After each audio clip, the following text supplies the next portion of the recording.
So welcome to the second series of High Street Histories, where this time the focus is on the south side of Lowestoft in our time-travelling guided tour of the town's historic streets, houses and shops.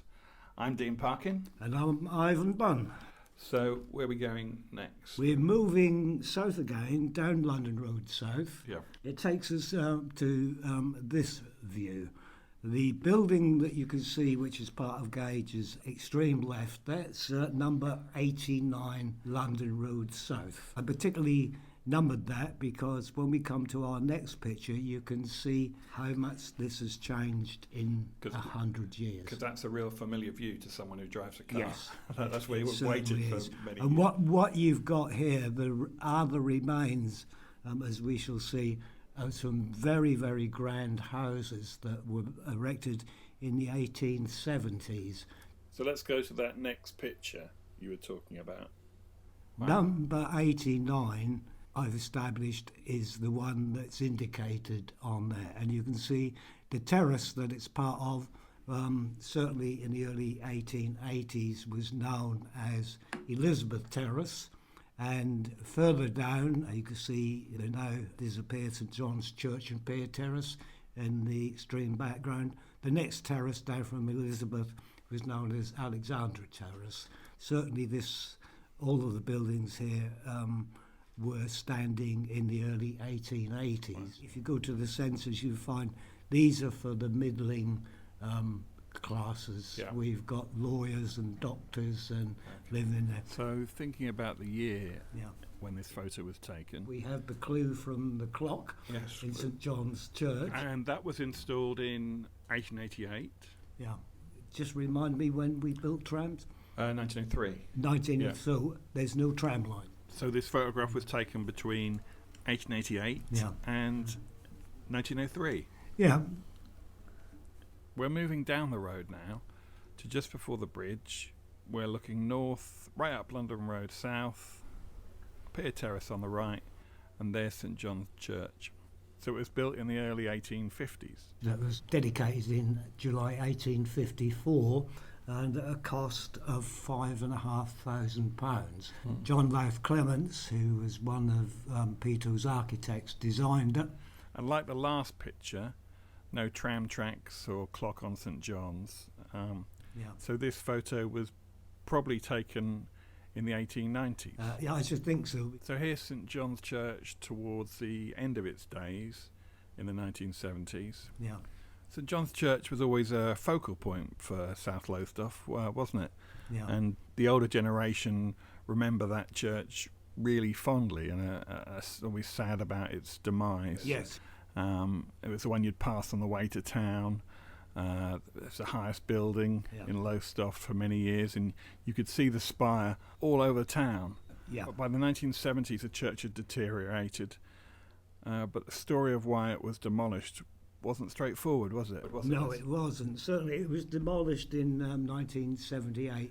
It came down pretty quickly, and as you can see here, with a truncated spire, and the roof has been stripped off. But it wasn't demolished because it was no longer needed.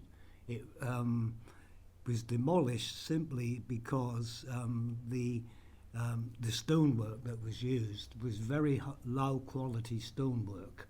Okay. And as I'm sure many today can still remember, because this area down the generations is constantly flooded when we have extra high tides. Okay. And the salty water literally ate into the poor quality foundations, and the church wasn't safe anymore. So basically it was a problem with building materials. It yes. Just the wrong type of stone was used. Yeah. And so no provision was made for the salt in the air.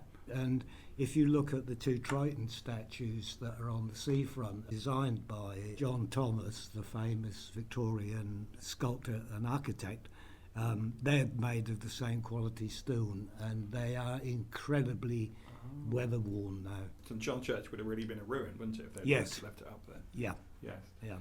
St John's needed to be built in the 1850s because St Peter's Church, the parish church of Kirkley, was ruinous. Yeah. And they needed a church for south of the bridge. Of course, St Peter's in Kirkley is now a beautiful church, rebuilt, restored, and when they demolished this, they changed the dedication of St Peter's Kirkley to St Peter and St John. Yeah. St John's Church also has got a famous connection with the Lowestoft-born composer Benjamin Britten, hasn't it? Yes. He learned to play the organ in there, didn't he? Yeah. And his mother sang in the choir there as well. And there are stories that he would actually stand beside the piano when she was playing and turn the pages of music over. St John's Church really was an iconic building, wasn't it, in Kirkley? And it became a focal point for the town, certainly in the days of the borough council, right up into certainly the 60s and early 70s.